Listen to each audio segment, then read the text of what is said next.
ॐ भूर्भुवः स्वः तत्सवितुर्वरेण्यं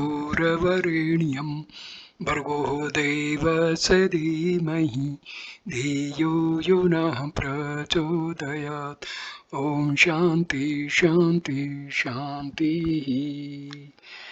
Namaste, my dear friends. This is video number 4 on Ramana Gita. This video starts with chapter number 6, Mind Control. Commentary. Note that verses in this chapter are spontaneous statements made by the Maharishi and not replies to questions. One has to look for the cause of restlessness of the mind. Any action done with the sense of doership leaves a residual memory after the action is over. Experiences of past actions are stored in the mind and give it a directional pull.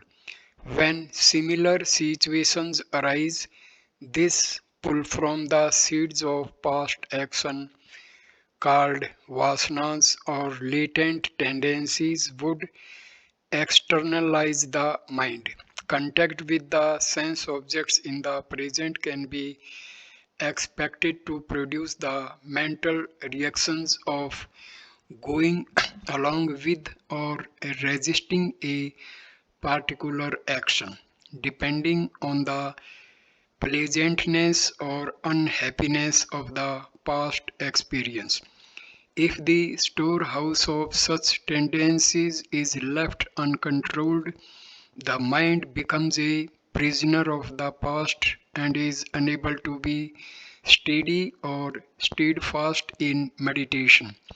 If mind control is desired, the question would naturally arise as to how these tendencies can be eradicated or reduced.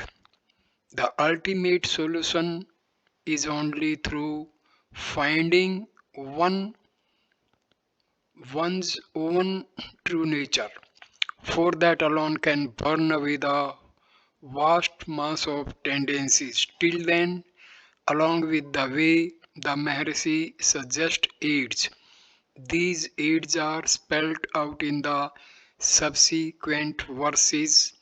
Verse 3, one should control the fecal mind by restraint of breath. Then it would, like a tethered animal, cease to stray. Commentary. If the mind is strong, not distracted, then self-enquiry can take place without aids. A weak mind, dissipated mind, however, needs a probe in order to stick to a single thought stream. Breath regulation would serve this purpose best. In this Upadesha Ramana gives another analogy, that of a bird being caught in a net. Then perforce the mind's freedom would be curtailed. Ramana says the mind is the rider and breath is the horse. Pranayama, breath regulation, is a check on the horse.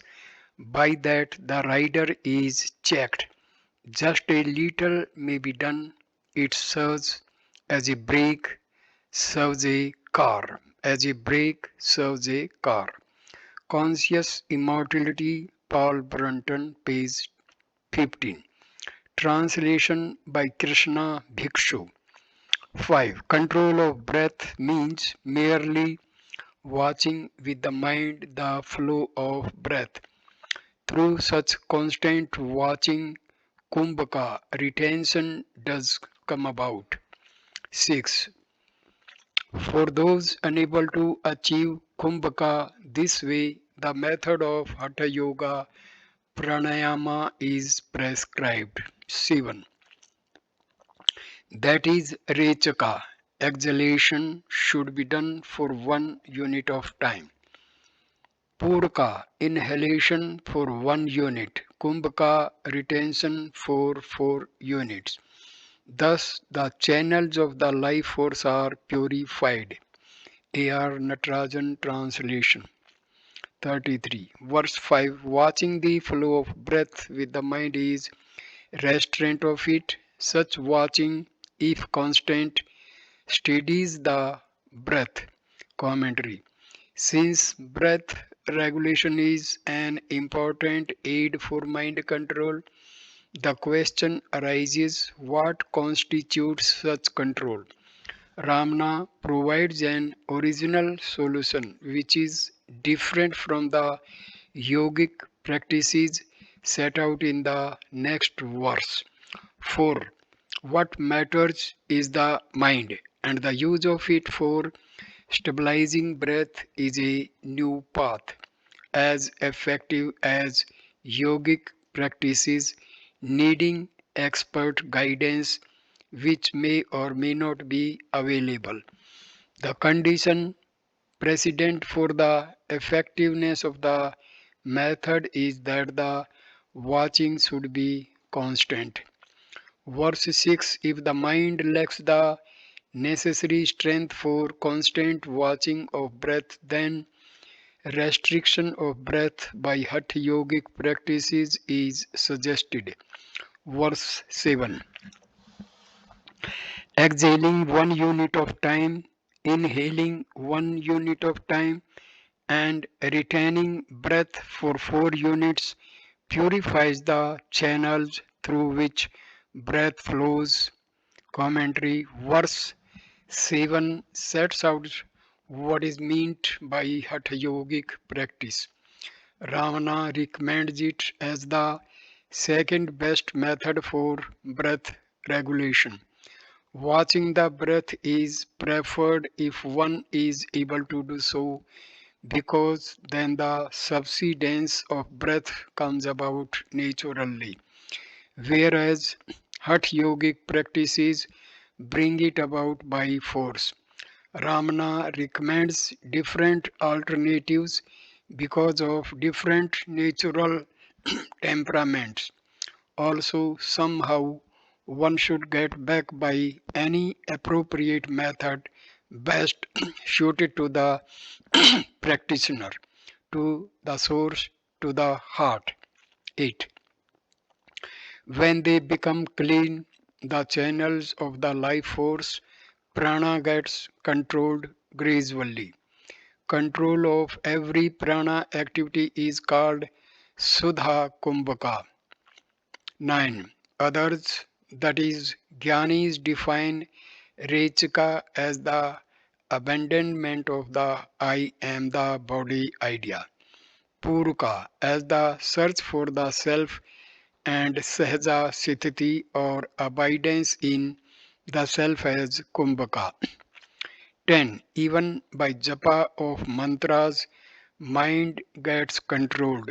Then the mantra becomes one with the mind as with the prana.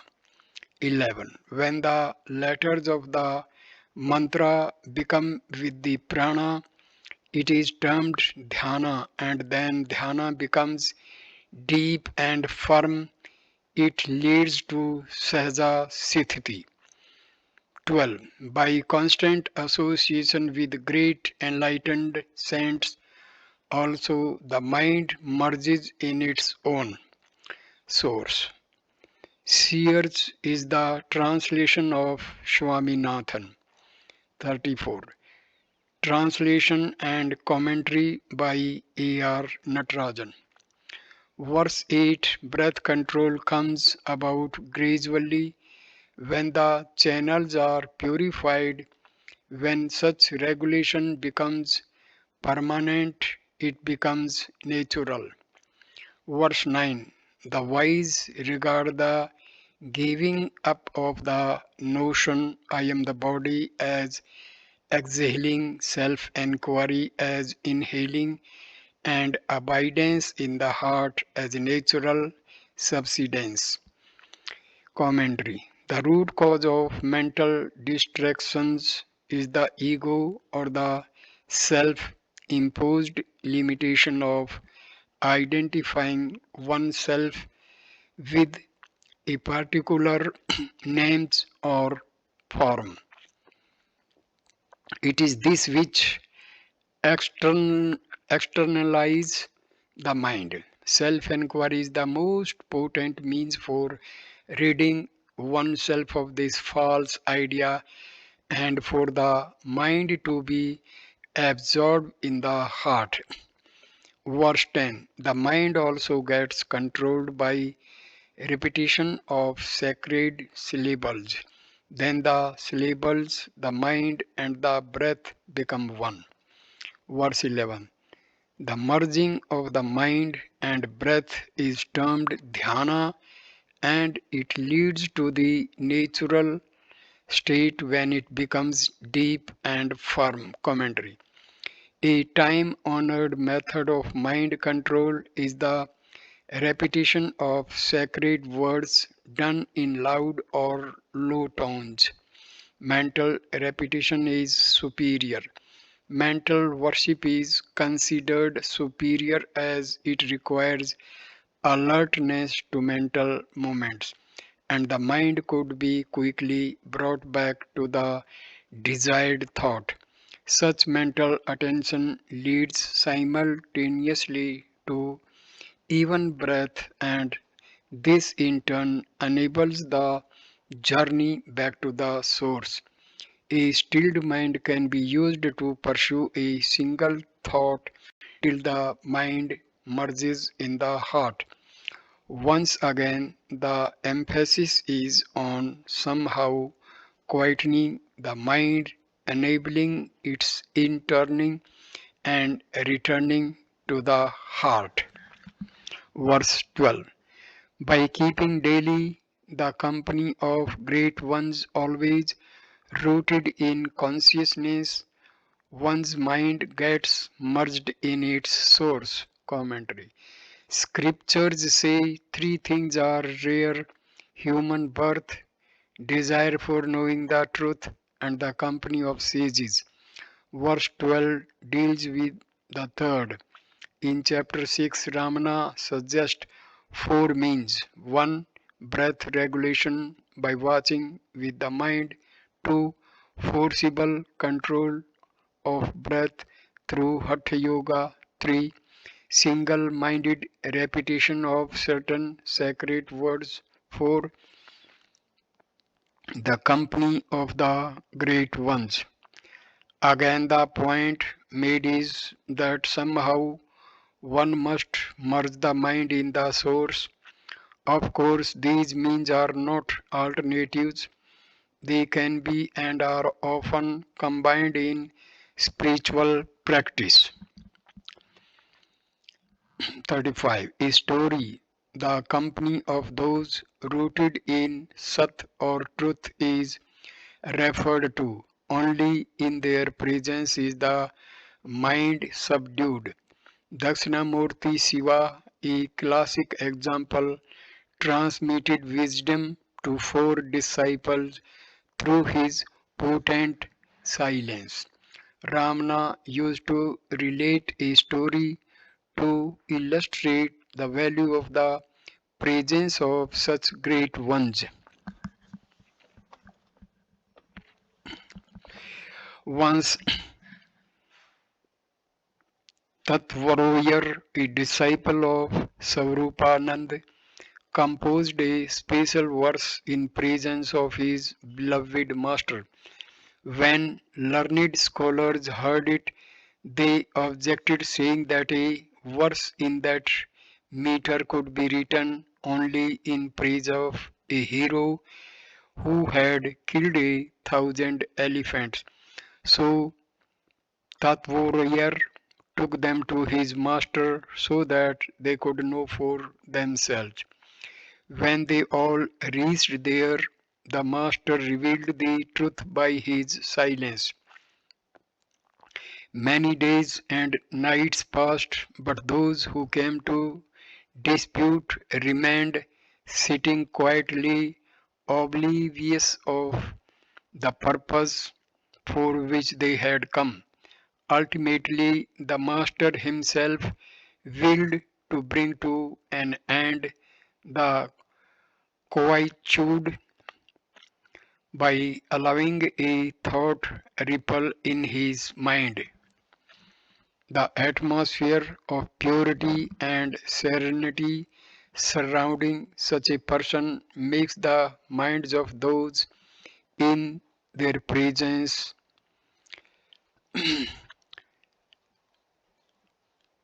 also tranquil.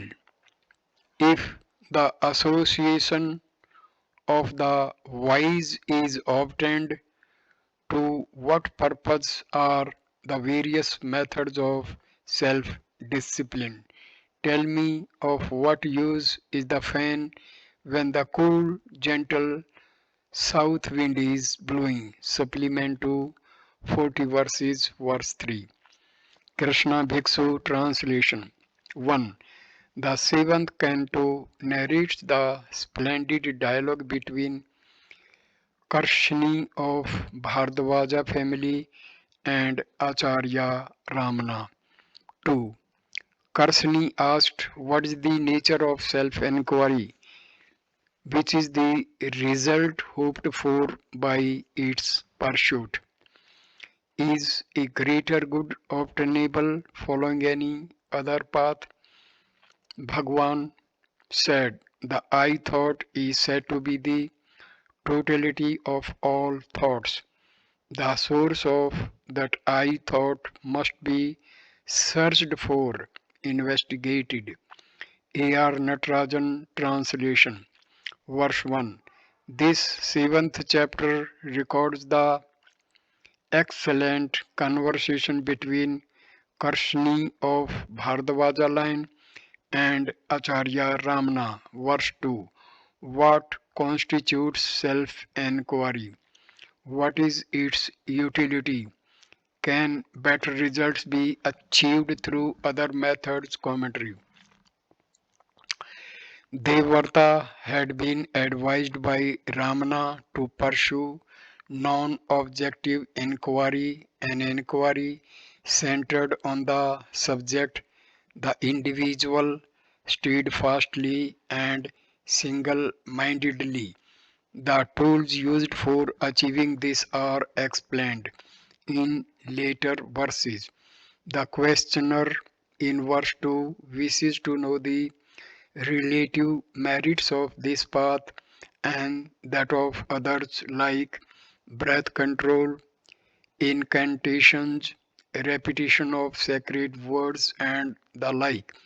Even a fool would not wish to act without seeking benefit. Hence, the need to know about the value of this method, self enquiry. End of chapter 6, Mind Control. Chapter 7, Self Enquiry, Competence and Components. Ramana Gita, chapter 3, verse 5, verse 3. The I thought is said to be the sum total of all thoughts. Enquire into the source of this I thought. Commentary. In Science of the Heart, chapter 5, Ramana has already indicated on the basis of his own experience that the I thought is the core or essence of the mind and that it springs from the heart. The enquiry, whence am I, has been repeatedly stressed by Ramana in all his teachings. Wherefrom does this I thought arise? If one enquires thus, it vanishes. On the rising of the ego, everything rises. With its subsidence, all subsides. The ego is therefore all. Tracking it is the way to victory over everything. Updeshasram, verse 19, Sat Darshanam, verse 25. The first essential for the search is the attitude of enquiry, an attitude of doubt about our identity, and the strong urge to find it. Next, of course, is to gather together the distracted, scattered mind at the core by fixing attention on the root I thought. The mind should be turned inwards and kept active in the quest without taking in external impressions or thinking of other things. Vigilance is needed not only to ward off distracting thoughts but also to proceed deeper within, but not be taken in by mental quietness. The one for whom the silence exists has to be inquired into. Paradoxical as it may seem, there is no escape from effort till the I thought, the mind is sucked into the heart. If properly directed, the joy of the journey itself will sustain the effort. The onward process of effort and tasting bliss of the self and slackening of effort and slipping back to the thought world goes on till self abidance is continuous, till the I thought stays merged in its source. The heart self inquiry is the straight path because in this method the final question is the one that is raised from the beginning. The nature of mind is inquired into straight away. Ramana explained to Paul Brunton the advantage of self inquiry. Mental quiet is easier to attain and earlier, but the goal is mental destruction. Most paths lead to the first, whereas the self inquiry leads to it quickly and then to the second. In other words, other means may also lead to the subsidence of the mind, but it would rise again, for they imply the retention of the mind as the instrument of practice which would lead to its perpetuation. The ego may take different and subtler forms at different stages of one's practice, but it is itself never destroyed. Another basic advantage of self inquiry is that it can be practiced wherever one is and in whatever situation. It does not depend on outer circumstances, the shaping of which may be beyond one's control. Conscious Immortality, Paul Brunton, Maharshi's Gospel, page 51. All spiritual effort is to get back to the heart. For this, attention to the I thought is an effective means because it is the only clue we have about ourselves. It is like a dog tracking the master from whom it has parted by unerringly holding onto his scent. I is the sense of existence in the ego, the reality which is mixed up with the erroneous idea of identification as this. If one holds on to the I to the exclusion of everything else, then it would lead one back. 37. To the heart, for it is an infallible clue. Tracking the I thought to its source is a spiritual treasure hunt. And in this, what is required is to isolate the ego from its associates, other thoughts, to question its false quietude, and to push beyond where effort is no longer possible. The seeker, the individual, would be drawn within into the source, and only a vast beatitude would endure. The Ramana way in search of self, Kumari Sarda, Krishna Bhiksu translation. This investigation, verse 3, is self inquiry and not poring over scriptural text. When the source is searched for, the I notion merges into that source. 5. The I thought is only a semblance reflection of the self. When that thought dissolves, there remains the undiluted primary self, the reality perfect and full all around. 6. The result that flows from self inquiry is the end of all miseries and difficulties. This is the last word on rewards, Phala. There is no greater reward than this. A.R. Natarajan translation, verse 4. This is self inquiry and not the critical study of scriptures. When the source is searched, the ego gets merged in it. Commentary. Critical study of scriptures provides intellectual comprehension of truth but does not by itself provide the direct experience. The enquiry pertaining to the self, the subject, the I results in conscious merging of it in the heart, therefore provides direct experience of the fullness of existence. The search for the source is emphasized because when the habitual anchorage of the I thought with other thoughts is cut off, thus isolating the I thought for in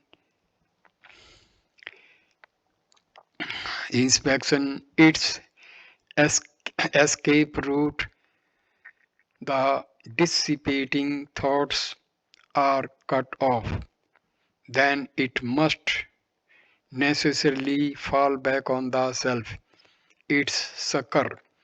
When through effort mind is gathered, all its root and lull is transcended, the I comes within the magnetic zone of the heart in which it will perforce merge. Liberating question, Kumari Sarda, page 24. Verse 5. The self alone remains in all its perfection and fullness when the ego, which is its reflection, merges in it. Commentary. Questions would arise. What happens when the mind merges in its source? Would one cease to exist? Would there be a void? Would actions be possible? These doubts arise because one's whole world is centered on the mind or feeling of separate existence. It is precisely these fears that are allayed by this verse. All that would happen would be a shift. Instead of a mind based life, a heart based life would take over. Its nature would be integral, whole, and perfect. Therefore, one would be aware of the feeling of fullness as I. When the I thought perishes, then another I springs forth as the heart spontaneously. It is existence in all its fullness. The question would then arise, are there two eyes? Not so. Ramana has already explained that the mind is only the reflection of the heart. So long as one is not aware of his fact and the mind is regarded as separate, it would not be possible to be aware of the throb of the heart as the fullness of oneself. When the mind is absorbed in the heart, the incessant flash of I of consciousness is felt. When the sun rises, all activities of the world are carried on. Similarly, when consciousness, which is unlimited and complete, alone remains, actions will be performed automatically and perfectly. Verse 6. The result of self inquiry is the cure for all sorrows. It is the highest of all results. There is nothing greater than this. Commentary. Paraphrase. Self inquiry opens up awareness of the inherent bliss which we are by cutting at the root of the primal ignorance of one's true nature arising out of identification of oneself with the body. The primal ignorance being the cause for all sorrows, there is no greater action or result. Krishna Bhiksu translation 7. Wonderful mystic powers may be had through other means, even when they are obtained. Bliss can be had only through self inquiry. 8. Krishna asked, who is said to be fit to go on with this inquiry? Can one know by himself his own fitness? Bhagavan replied, one whose mind is pure through upasana, spiritual practice, or other means, or by the merit of his deeds in past lives, whose mind perceives evils, imperfections alone in the body and sensory objects. A.R. Natarajan translation. Verse 7. Marvelous occult powers are possible through practices other than self inquiry, but even if one secures such powers, ultimately self inquiry alone gives liberation. Commentary. A common human hankering is for powers, siddhis, such powers dazzle, dazzle the unwary. They lead one away from the single minded search for self knowledge. Ramana always cautions against their lures. They help no one to know the self. Ramana advises Humphreys that clairvoyance are not worth having when for greater illumination and peace is possible without them than with them. Ramana also points out that such powers are no better than dreams. They come and go. They involve exercise of the mind and are within its framework.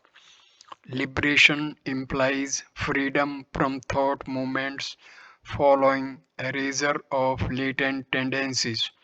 True power can only be firm abidance in the self, in the heart, for then one can control, relapse into the illusion that one is the body. Verse 8. Who is considered fit for self inquiry? Can one know his own fitness? Verse 9.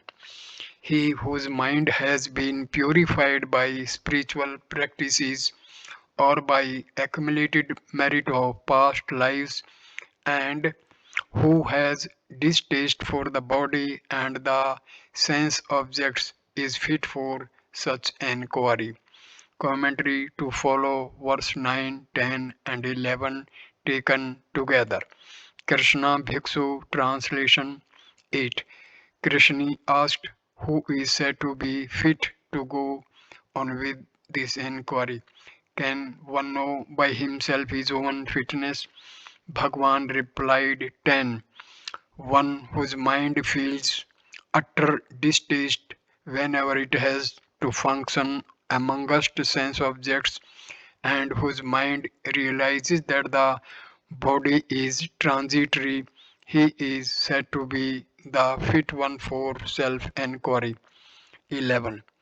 By two signs, that is, one realization that the body is transitory and perishable, and two, the distaste felt towards sense objects, one's own fitness of for self inquiry can be recognized.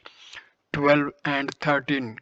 Kersey asked, when one is fit for self inquiry by his distaste for self objects or by discrimination, will baths or sandhya, adoration of the sun at dawn, noon, and dusk, japa oblations poured into the fire, chant of Vedas, worship of gods, bhajans, pilgrimages, sacrifice, giving in charity, and observance of special spiritual practices aid his purpose, or are they just to while away time?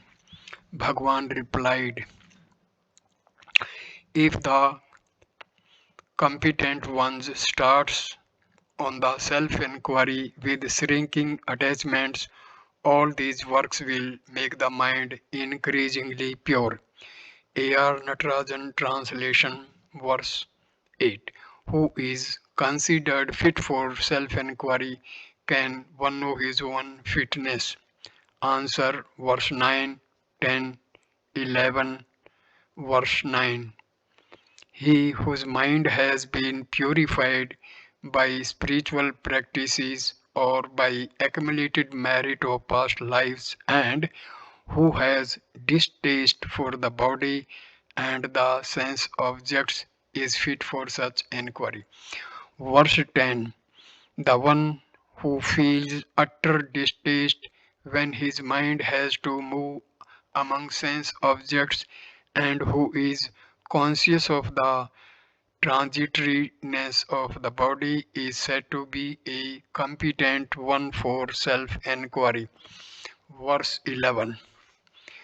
By the marks of a sense of transitoriness of the body and by detachment to sense objects, one's fitness for self inquiry can be known. Commentary. Is self inquiry possible only for the spiritually mature?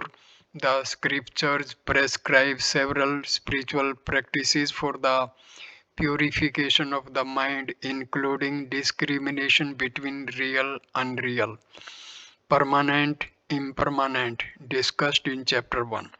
Ramana's replies are always positive, the truth being explained in the light of the natural inclinations of the questioner. Perhaps this is why Ramana replies that vairagya, non-attachment to sense objects and distaste for transitory things, is a mark of those suited for self-inquiry. It would be useful to remember that Ramana's emphasis is not on the qualities of the mind, not on its content, but about its nature and about its source. It could be said that all those who are prepared to keep the gunpowder of the spirit dry, who are earnest to find out the truth, all those brave enough to be prepared to lose life in order to find it, are fit for self inquiry. Verse 12 and 13. For the one who is ripe for self inquiry by his discrimination and non attachment are baths, prayers at as stated times, meditation, maintaining the sacred fire, worship of God, devotional singing, pilgrimage, sacrifice, charity, austerity is useful, or are they a mere waste of time? Verse 14. For competent beginners with waning attachments, all these actions make the mind increasingly pure. Commentary. Essentially, the question is whether the supplementing of self inquiry by other spiritual practices would be necessary or not. Ramana's reply in verse 14 covers the early stages of the practice of self inquiry when enough faith in its exclusive practice might not have developed and skill in practice not yet achieved. Besides, one may be reluctant to give up fully or partly the practices one is habituated to. At this stage, the other practices would help in purifying and strengthening the mind for pursuing self inquiry more effectively. Krishna Bhiksu Translation 15. Meritorious actions of the mind, the speech, and the body destroy other contrary actions of the mind, the speech, or the body. 16. All these actions of the ripe, competent persons of extremely pure minds result in the good of the world. 17.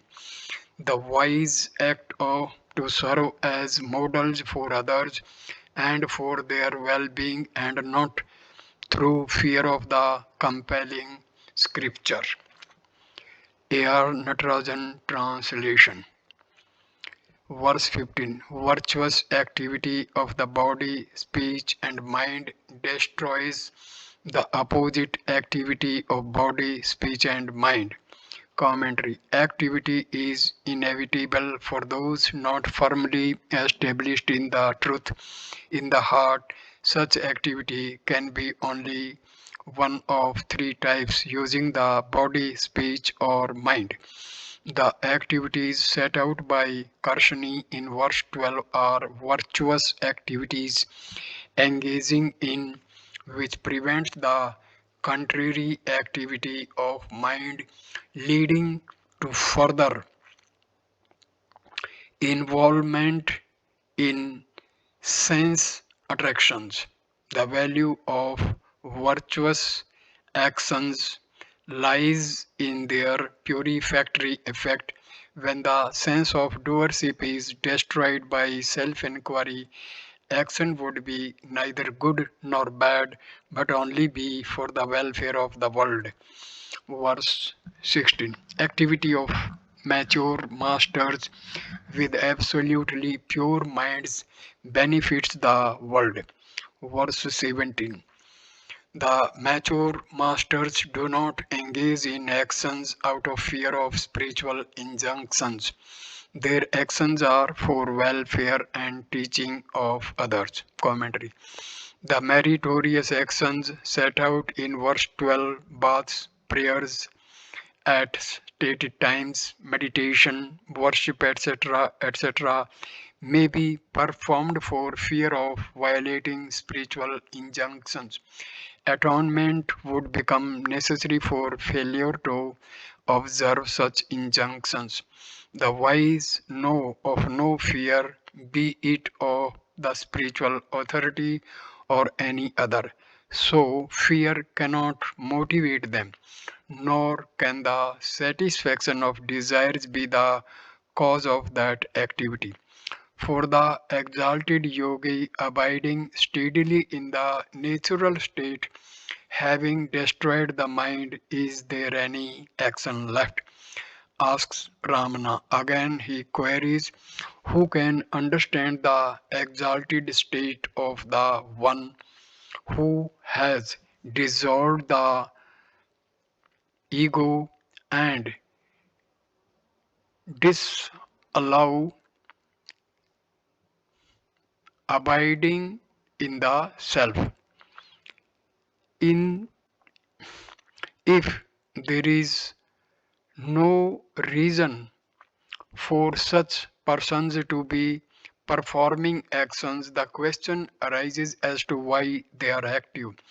It is to teach the world by example, to be a guidepost for those treading a path to self, and no one can come near him without being blessed. Ramana was asked why he did not go about preaching the truth, and his reply was, "How do you know I am not doing it? Which is better, to preach loudly without effect, or to sit silently sending out inner force?" Satya Darshanam, verse 31. Maharishi's Gospel, page 15. 16.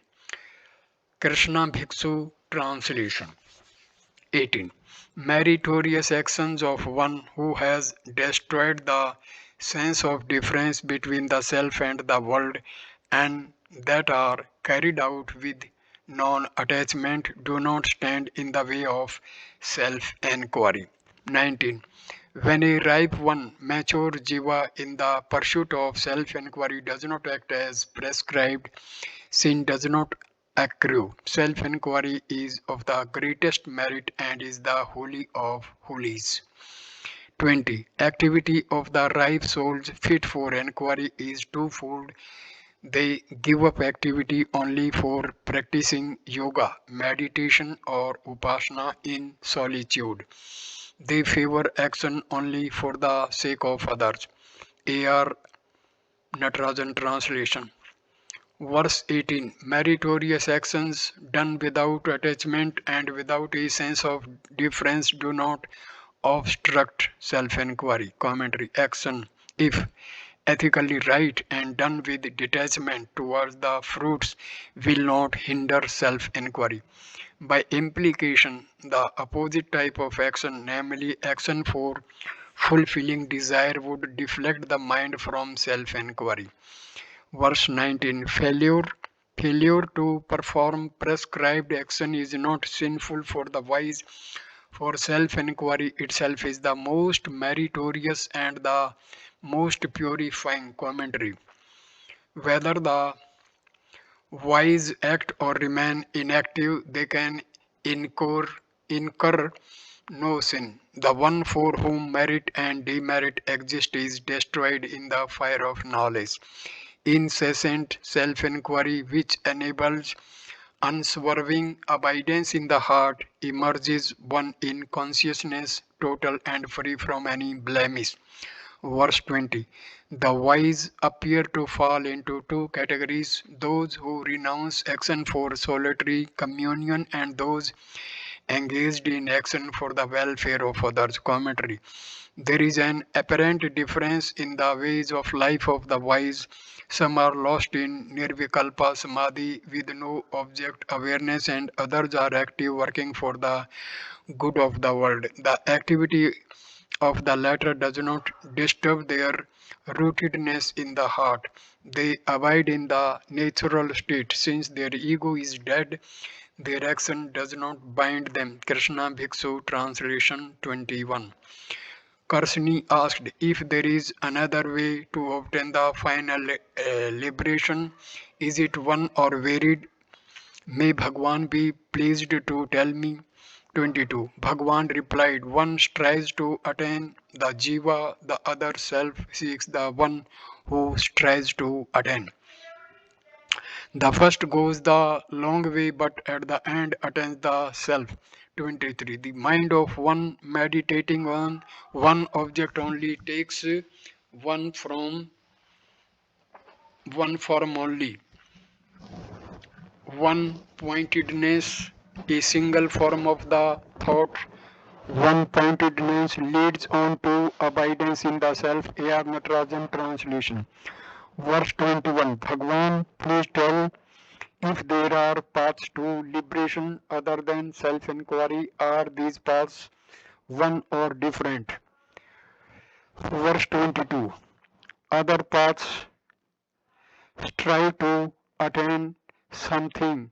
Self-inquiry seeks the one who makes the effort. The first one takes longer, but in the end the self is known.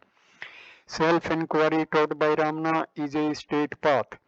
Attention is focused from the very beginning on the mind, its nature and source. The other methods, worship of God, action performed without desire for results, breath control, meditation on identity with self, all these gradually purify the mind. The thought wheel which separates one from the natural state is not consciously tackled until self-inquiry is practiced. Hence, other paths are necessarily longer. Verse 23. Meditation on a single thought makes the mind one-pointed, and such one-pointedness leads to self-abidance. Commentary. In Upadesasram, Ramana points out that the mind which has been gathered together through spiritual practices should be used to push inward till the goal, the self, is reached. Krishna Bhiksu Translation 24. If one meditates continuously, he may not desire that end, self-abidance, but he would eventually abide in the self. The other, the enquirer, knowingly abides in the self. 25. The object of meditation, be it a deity or a mantra or any other high object on which one meditates, merges at the end into the great effulgence of the self. 26. Either through meditation or self-inquiry, the same goal is attained. One subsides into that through meditation, the other through knowledge. A.R. Natarajan Translation, verse 24.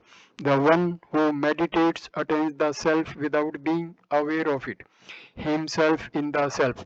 Commentary. In the path of self-inquiry, the mind has to be ever vigilant and cannot be allowed to lapse into inattention. By effort, distracting thoughts are warded off and one holds on to the core thought. When the mind is turned inward by inquiry, it is kept active. The merging of the mind in the self comes from conscious effort. It is a conscious immortality. Dualistic paths too would take one to the same goal ultimately. What then is the difference? Even during practice in the direct path, self-enquiry, there would be the experiencing of the bliss of the self.